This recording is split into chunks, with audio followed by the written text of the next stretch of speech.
let's have a quick look at one more example for the rational root theorem. This question wants us to factorize this polynomial here, and that means we need to start looking for some linear factors.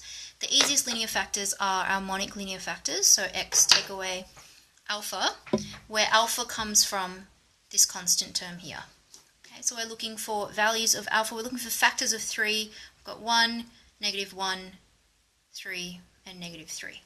Okay, we know we can do this by hand, but let's jump over to the CAS and have a look. Okay, let's start by defining our polynomial. We'll call it p of x, and that's equal to 5x cubed minus x squared minus 15x plus 3. Okay. Check to see that p of x is correct, and I put it in correctly because we know that I make a lot of mistakes. Cool, all good. Now we'll go through and check for each of those alphas. So p of 1, starting with the little ones first if we're doing this by hand.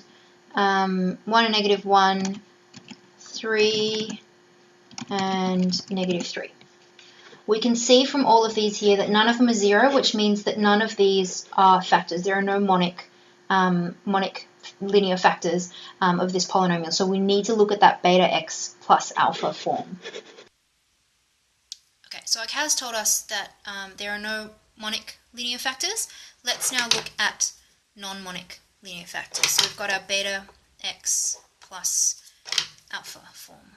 Yep. Alpha is still those numbers there, and our beta comes from this leading term here. We're looking for factors of the 5. Again, nice and easy. We've got 1, -1, 5, and -5.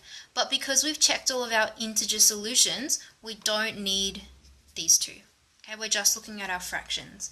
Because what happens when we solve for x x here, when that is equal to 0, is we get that beta x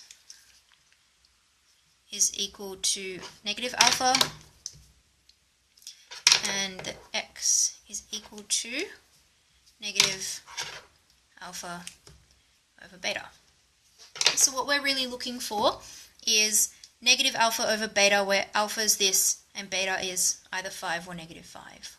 Okay. Let's again list these out, and then we'll jump over to the CAS to see if any of them work. So I'm going to list them down here. -alpha over beta could be 1 over 5, yep, or 1 over -5, 3 over 5, -3 over 5. They're all of our possible combinations. So let's have a look on the CAS to see if any of them work. Again, all we need to do is sub that -alpha over beta into our CAS.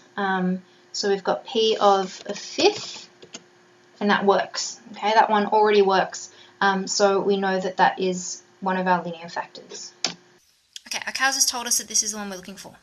Okay, I'm just going to jump over here because I'm running out of space. Okay, so that tells us that x equals a fifth is what we're looking for. Kind of backward solve. This is a factor. Yep. So what we can say, I'll move this back down in a second, is that therefore 5x take away 1 is a factor of px. Okay, now that we have one linear factor, we can go ahead and use our long division method to find the other factors.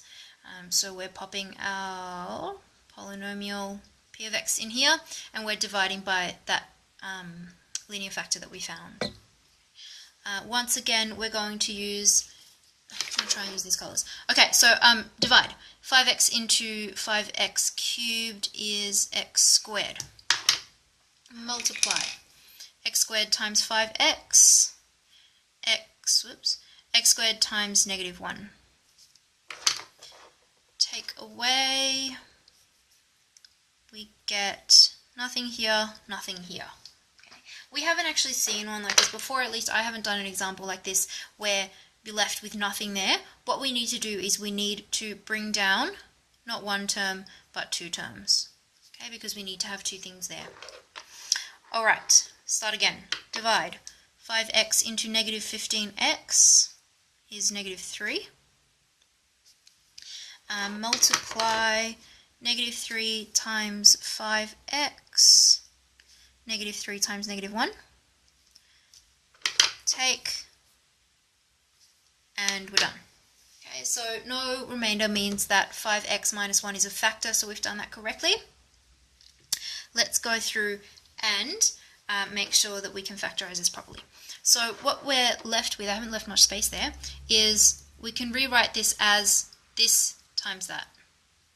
5x minus 1 multiplied by our quotient, x squared minus 3.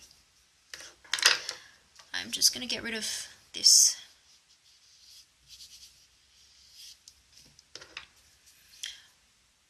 But we're not done yet. Yeah, we need to continue with this. We need to keep going. And we can look at this and say, well, that's the difference of two squares. So we've got one linear factor here, and we need two more linear factors. And when we have a difference of two squares that looks like that, we end up with some surds. Alright, let's, for our very last step, check this on the CAS and make sure all of these are correct. To check that we've factorized it correctly, let's go through and factorize this on the CAS. We need factor R factor, and we want to just pop in our polynomial there. Okay, this looks slightly different to what we got when we did it by hand, but all they've done is they've just taken out a factor of 5 from our 5x minus 1. It's exactly the same. Yeah, both of them are identical.